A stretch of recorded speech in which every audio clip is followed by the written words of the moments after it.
I'm the program coordinator for the Polk County Public Libraries, and I'm looking forward to making a quilled holiday card with you all today. So we've provided you with cardstock and paper quilling strips and a slotted quilling tool. I'd recommend an eraser, glue, scissors, pencil, Sharpie, and a ruler. Alright, so first things first, we're going to take our cardstock and we're going to fold it in half so that it has a rectangular shape. And we're going to take our pencil and start with the text of the card. Now, I've written merry and bright. You can do whatever you'd like for the text. Just make sure to leave enough room in the bottom right-hand corner of the card for our quilled paper design. And once I'm finished with my pencil, I'm going to go in with Sharpie and trace over the text.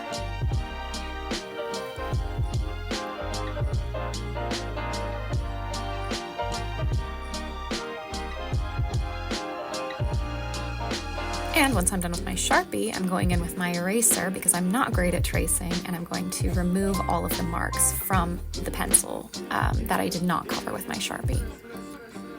Once that's done, I'm going to take a strip of colored quilling paper and I'm going to insert that into my quilling tool. I'm going to roll it up tightly, so you want to keep tension on the paper.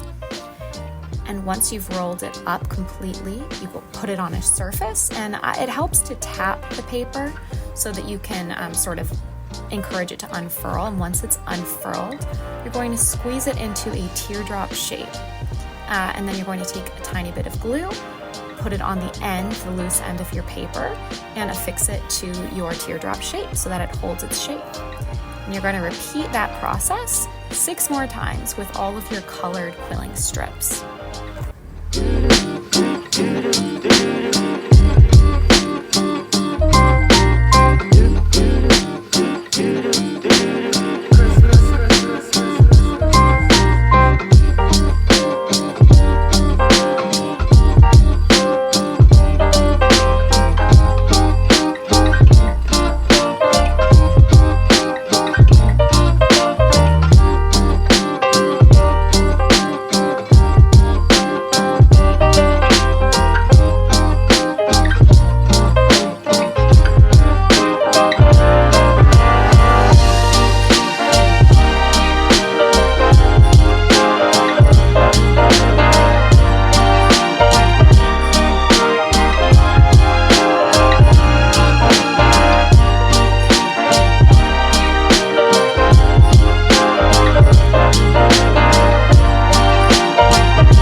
So then when you're finished with that, with your colored strips of paper, you should have 7 in total, 7 teardrop shapes, and those are going to be the light bulbs for your quilt design. Okay, and moving on to the white strips of quilling paper, you're going to take those and cut them into approximately 3-inch long pieces. You'll have 7 of those 3-inch long pieces in total. And you're going to take them and insert them into your quilling tool and loosely coil them around your quilling tool, more loosely than the colored strips. Once that's done, put it on your surface and create a capital D shape or a lens shape. Put a tiny bit of glue on the loose end of that paper and affix it to your shape to hold it in place. And just repeat that process 6 more times until you have 7 of those D or lens shape white pieces.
the black strip of quilling paper. You're just going to cut that in half, and you're going to use your quilling tool to coil about an inch on either end of that paper.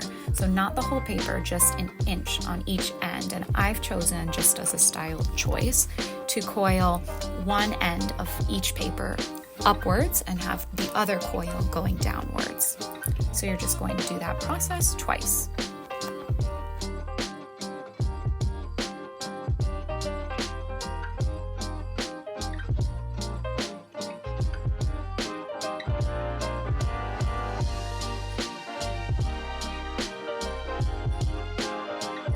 And then comes the fun part of designing your card. So take your completed card with the text on it and lay out each element. So the black pieces are supposed to be the wire, the colored pieces are supposed to be the lights, and the white pieces are going to be sort of a reflection in each light to make it look more like a light bulb.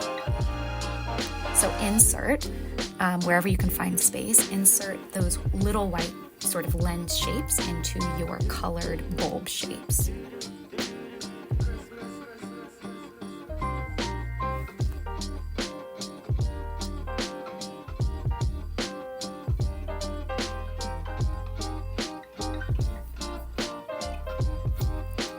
Once you're done with that, you're just going to take a little bit of glue, and I found it easier, instead of putting it on the quilled shape itself, to just put it on the card.